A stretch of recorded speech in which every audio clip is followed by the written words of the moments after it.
Buying a used Tesla can be a smart move, but one hidden mistake can turn a great deal into an expensive regret. Hey everyone, welcome back to Life in the Future. Today, we're talking about something a lot of people are considering right now, buying a used Tesla. And honestly, I think this is becoming more important as Tesla ownership continues to grow around the world because on the surface, a used Model 3 or Model Y can look like an incredible deal. You get Tesla performance, the charging network, software updates, and access to the Tesla ecosystem at a much lower price than buying new. But here's the important point. A used Tesla is not just a used car. It's a battery, a computer, a software platform, and a connected device all in one. So today, I want to walk through the biggest things I would personally check before buying one. Not just as a car buyer, but from the perspective of someone who views Tesla as a long-term technology platform. Because the real question is not simply, is this Tesla cheap? The better question is this Tesla still a good long-term ownership choice? First, let's talk about battery health. This is probably the most important point. The battery affects range, resale value, and long-term ownership cost. One simple way to check it is to look at the displayed range when the car is charged to 100%.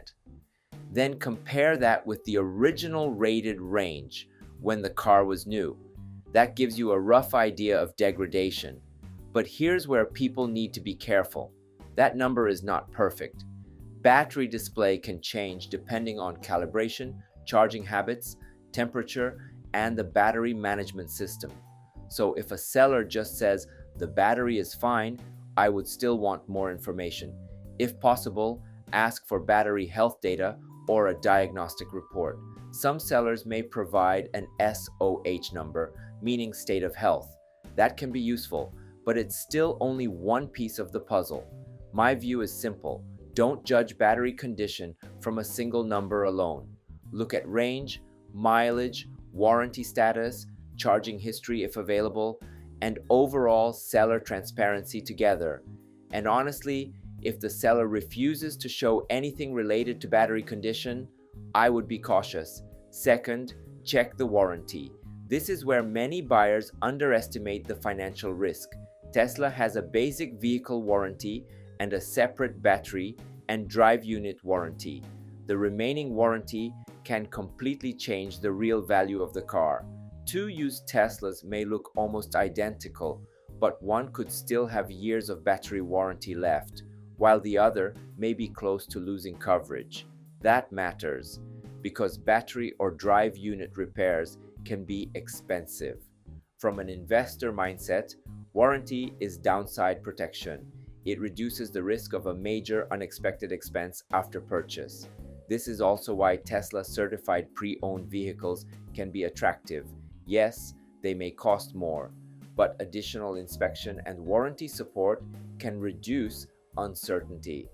So the question is not only which one is cheaper, the better question is what protection comes with that price. Third, check accident history and repair quality. This matters for any used car, but especially for Tesla. Tesla repairs can be specialized. Body structure, sensors, cameras, and calibration all matter. So don't just ask, was it repaired? Ask, who repaired it? How was it repaired? And can the seller prove it? A cheap Tesla with unclear repair history may not actually be a bargain. It could create problems later with resale value, service, or driver assistance systems. So I would look for inspection reports, repair documentation, and clear explanations from the seller. If the seller is vague, uncertainty goes up, and uncertainty should affect the price. Fourth, check tires and immediate ownership costs. This sounds basic, but it's important. Teslas are heavy vehicles with strong instant torque. That means tires can wear faster than many people expect. So before buying, check tire tread, uneven wear, vibration, road noise, and alignment. Regenerative braking means brake pads may last longer than in gasoline cars, which is great. But that doesn't mean the car is maintenance-free. Suspension, tires, filters, and smaller items still matter. A lot of buyers focus only on the purchase price. But sometimes, the first few months of ownership become expensive very quickly. A cheaper Tesla is not always the cheaper ownership experience. Fifth, check the hardware generation. This is one of the most Tesla-specific points. Software can update over time, but physical hardware usually cannot. One thing to check is whether the car has Intel Atom or AMD Ryzen. Ryzen generally gives a much smoother experience for maps, apps, video streaming, and overall screen responsiveness. And because Tesla is basically a computer on wheels, that daily experience matters more than people think. Also, check the self-driving computer generation. Is it hardware 3 or hardware 4? For many people, hardware 3 is still perfectly fine today, but if you care about future AI features, autonomy improvements, and long-term software support, hardware generation matters. Two Teslas may look the same outside, but the technology inside can create a very different ownership experience over time. Sixth, check autopilot, enhanced autopilot, and FSD. This is where buyers need to be careful. Do not trust the listing alone. Always confirm it directly on the car's software screen. Standard autopilot, enhanced autopilot, and full self-driving are very different packages, and depending on the country, the real-world value may also be different. In North America, FSD has much more practical relevance today, but in many other markets, some advanced features are still limited. So personally, I would not overpay just because a listing says FSD included. I would treat it more as potential future value, not guaranteed value today.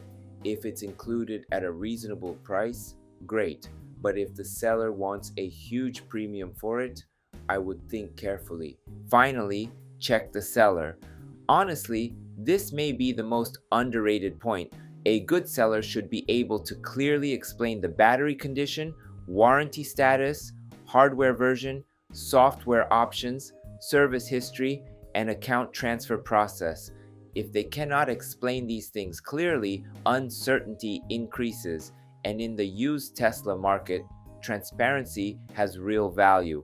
Sometimes paying slightly more to buy from a trustworthy seller is actually the smarter decision long term, because after purchase, you don't want surprises, you want confidence. So, should you buy new or used? My answer is simple. It depends on your priorities. A new Tesla gives you full warranty, latest hardware, and less uncertainty. A used Tesla gives you a lower entry price and potentially excellent value, but only if you do the homework properly. The mistake is assuming used automatically means better value. That's not always true. Used only becomes the better deal when the discount is large enough to justify the risks. So, here's my final takeaway. A used Tesla should not be judged only by price or mileage. It should be judged as a long-term technology platform. Battery health tells you the foundation.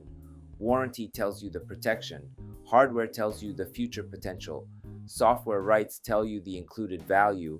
And seller transparency tells you how much trust you can place in the deal. For long-term Tesla fans and investors, the best used Tesla is not simply the cheapest one. It's the one where price, battery, warranty, hardware, software, and trust all line up together. That's it for today. If this video helped you think more clearly about buying a used Tesla, please hit the like button. And if you want Tesla updates, ownership insights, and long-term analysis on Tesla, AI, autonomy, and the future of mobility, make sure to subscribe to Life in the Future. Thanks for watching, and I'll see you in the next one. Before we wrap up, let me take a moment to introduce myself. I drive a Tesla Model Y, and at home, I've installed a Tesla Powerwall, so I actually charge my car with solar energy. I truly believe Tesla is shaping the future, and that's why I share the latest news and insights here on this channel. I'm from Japan, but I want to connect with Tesla fans all around the world. That's why I also create an English version of my videos. YouTube now lets you switch the audio into your own language, so you can enjoy it in whatever language you prefer. Most of all, I'd love to connect with Tesla fans everywhere so we can support Tesla together. I also share updates on X, so feel free to follow me there and let's connect. And if you haven't already, please subscribe to this channel. I'd really appreciate it.